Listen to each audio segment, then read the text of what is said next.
Bonjour à tous et à toutes et merci de revenir sur, cette deuxième vidéo. Vos commentaires sur la première vidéo m'ont vraiment fait plaisir. Merci à vous et bienvenue, à mes tout premiers abonnés.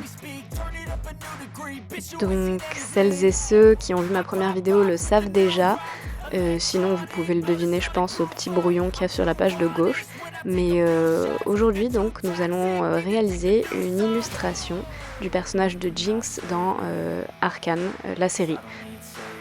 Et vous pouvez donc d'ores et déjà, voir le fameux critérium aux mines rouges dont je vous parlais dans ma première vidéo justement. C'est celui avec lequel je dessine globalement tous mes, brouillons de départ.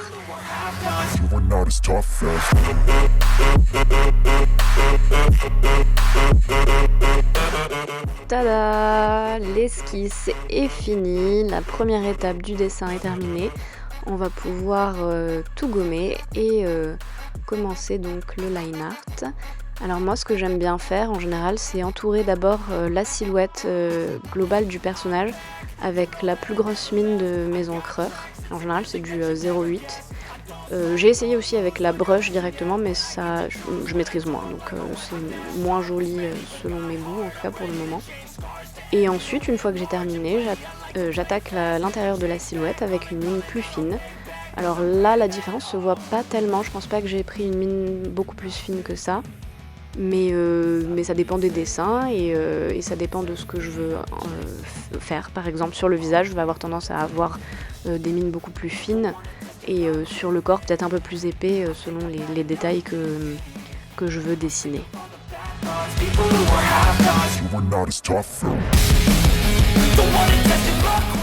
Là par exemple vous voyez j'ai pris ma plus petite mine d'encreur. Et apparemment, comme mon chat n'est pas passé vous faire un coucou, je me suis dit que j'allais le faire moi-même.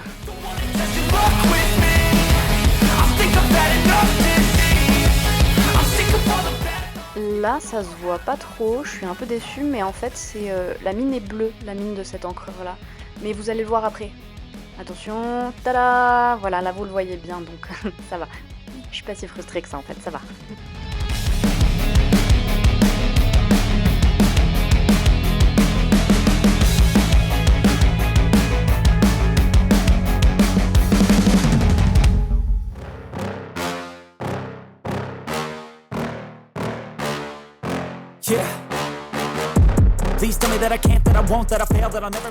Là, comme vous pouvez le constater, je pose d'abord un peu de partout les premières couleurs, celles qui vont me servir de base. D'habitude, je fais pas trop ça, je me contente d'un endroit, par exemple, comme j'ai commencé par les cheveux, en général, ce que j'aurais fait, c'est que j'aurais continué à poser directement l'ombrage et la lumière sur les cheveux. Sauf que comme c'est pas mon perso original et que j'avais un modèle que je suivais, tout ça, je pense que ça m'a peut-être plus rassurée de commencer par poser d'abord toutes les couleurs globalement et ensuite d'attaquer l'ombrage et les couleurs plus foncées.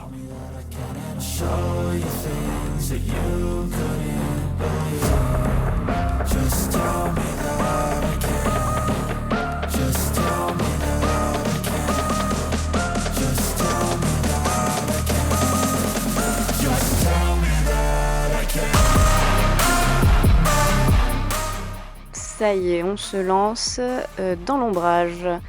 Donc en fait, j'avais décidé que la couleur, n'importe quoi, la lumière allait venir derrière elle, donc elle serait un peu à contre-jour et c'est pour ça que je laisse très peu de bleu clair que j'avais mis en dessous sur les cheveux et que j'essaie de faire un petit ombrage en fonction enfin comme si la lumière était face à nous et sachant que je vais aussi mettre une lumière qui vient du flash rose qui sort de son œil et une lumière un petit peu plus bleue, une lumière un peu froide bleutée qui viendrait de sa droite. Donc vous verrez ça, j'espère que vous le verrez, sinon tant pis. Et là je repasse les tatouages couleur peau parce que finalement je trouvais qu'ils étaient un petit peu trop bleus et j'aimais bien justement la nuance qu'il y avait dans l'animé. Je vous l'ai mis en vitesse accélérée ça pour que vous puissiez constater à quel point c'était long. Long sa maman de faire ces tresses qui sont extrêmement jolies mais extrêmement longues et franchement force à tous les corps de métier qui ont travaillé sur ce personnage parce que Ça devait pas être de tout repos tous les jours.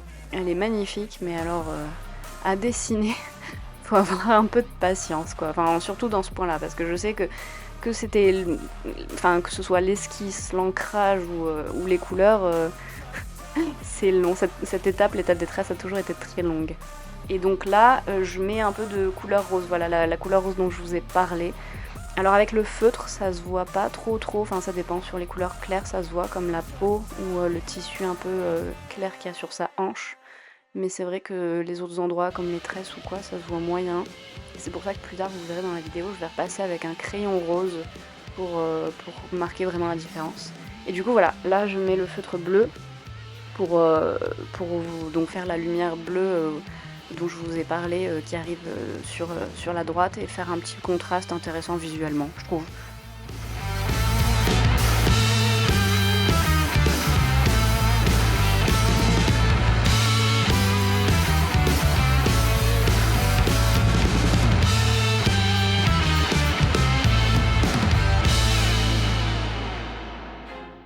I feel like I'm losing my mind. Is everybody in the world blind? Là, on s'attaque donc à son petit pétage de plomb mental, parce que évidemment Jinx sans son petit pétage de plomb mental n'est pas Jinx, et que j'avais très envie de dessiner ça. Donc je les pose d'abord au crayon, et ensuite je vais gommer tout ça et les repasser au feutre acrylique cette fois, pas au feutre à alcool, mais au feutre acrylique, parce que justement j'avais envie ensuite après de colorier le fond, enfin de foncer ce qu'il y a derrière elle, pour pas qu'elle soit dans un environnement trop clair, et ça je vais le faire au feutre à alcool, et pour pas que ça parte et pour que ça reste bien par-dessus et tout, je voulais les faire à l'acrylique, et en plus ça m'a fait une petite surprise que vous verrez après, qui au final n'était pas plus mal, même si de base ça partait pour être oh mon dieu, non, j'ai tout ruiné. Mais ah bah voilà, vous voyez, quand je passe le feutre à alcool dessus, ça bave. Et ça, je l'avais pas prévu. Et sur le coup, au début, je l'ai capté sur la tête, là, qui a sur sa droite. Et je me suis dit, oh mon dieu. Et puis bon, j'étais lancée, donc fallait que je continue. Mais en fait, l'art, c'est ça. C'est pas toujours comme on avait en tête ou ce qu'on avait prévu. Mais des fois, c'est pas plus mal. Parce que ça apporte même quelque chose en plus, justement, qu'on n'avait pas prévu. Donc voilà, vous voyez le boom, je trouve ça très stylé, ça rajoute un petit côté chaotique qui va bien à Jinx, donc je suis très contente du rendu finalement.